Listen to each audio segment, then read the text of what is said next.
Golongan manusia rajin sedekah tapi dilempar ke dalam neraka. Sedekah adalah salah satu amalan sunnah yang diperintahkan Allah Subhanahu wa Ta'ala untuk hambanya. Sedekah bertujuan untuk membersihkan harta serta melipat gandakan harta atau rejeki. Sedekah bisa dilakukan dimanapun berada, tidak mengenal waktu dan tempat. Niat bersedekah harus dimulai dari ketulusan mengharap ridha Allah Subhanahu wa Ta'ala. Bukan untuk mendapat pujian dari manusia, bukan pula untuk diungkit dan dihitung-hitung.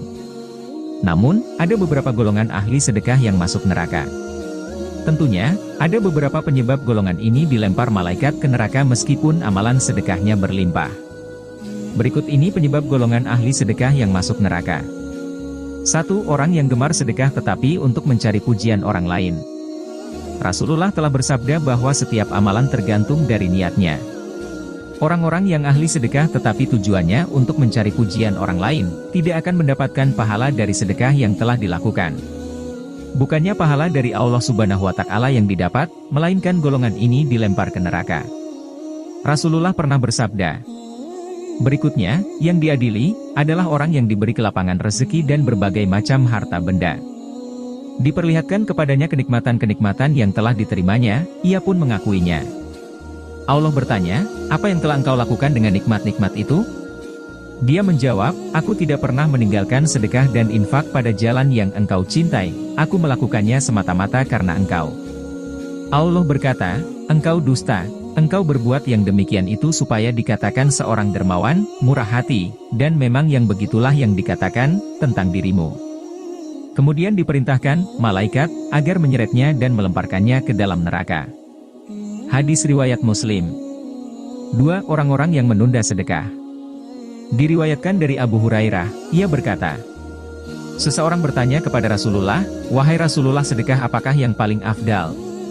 Beliau menjawab, engkau bersedekah ketika masih dalam keadaan sehat lagi kaya, sangat ingin menjadi kaya dan khawatir miskin. Jangan kau tunda hingga ruh sudah sampai di kerongkongan, baru berpesan, untuk si fulan sekian dan untuk si fulan sekian. Padahal harta itu sudah menjadi hak si fulan, ahli waris. Berdasarkan hadits di atas, seseorang sangat dianjurkan untuk bersedekah di saat masih sehat. Serta diperintahkan untuk tidak menunda sedekah.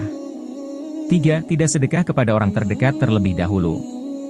Allah Subhanahu wa Ta'ala telah berfirman untuk menafkahkan harta kepada ibu bapak, kaum kerabat, anak-anak yatim, orang-orang miskin dan orang-orang yang sedang dalam perjalanan. Berdasarkan firman tersebut, seseorang tidak perlu jauh-jauh dan bingung untuk mencari orang yang berhak menerima sedekah. Karena sedekah yang lebih utama adalah sedekah untuk kedua orang tua. Setelah orang tua, sedekah dianjurkan untuk diberikan kepada kaum kerabat yang membutuhkan dan tetangga yang paling dekat dengan rumah. 4. Orang yang suka perhitungan dalam bersedekah. Rasulullah telah bersabda untuk tidak perhitungan dan kikir. Seseorang harus menyadari bahwa harta yang ia punya, sebagian adalah milik orang lain yang berhak. Maka hendaknya seseorang bersedekah sesuai kemampuan diri dan tidak boleh dipaksakan. Hal inilah untuk menghindari hati dari perasaan resah dan perhitungan. 5. Orang yang mengungkit sedekah. Mengungkit-ungkit sedekah adalah salah satu sikap yang dibenci Allah. Hal ini dapat menghilangkan pahala sedekah dan menyakiti perasaan si penerima sedekah. Akibatnya, tali silaturahmi bisa putus dan juga dapat menyebabkan rezeki menjadi tidak lancar.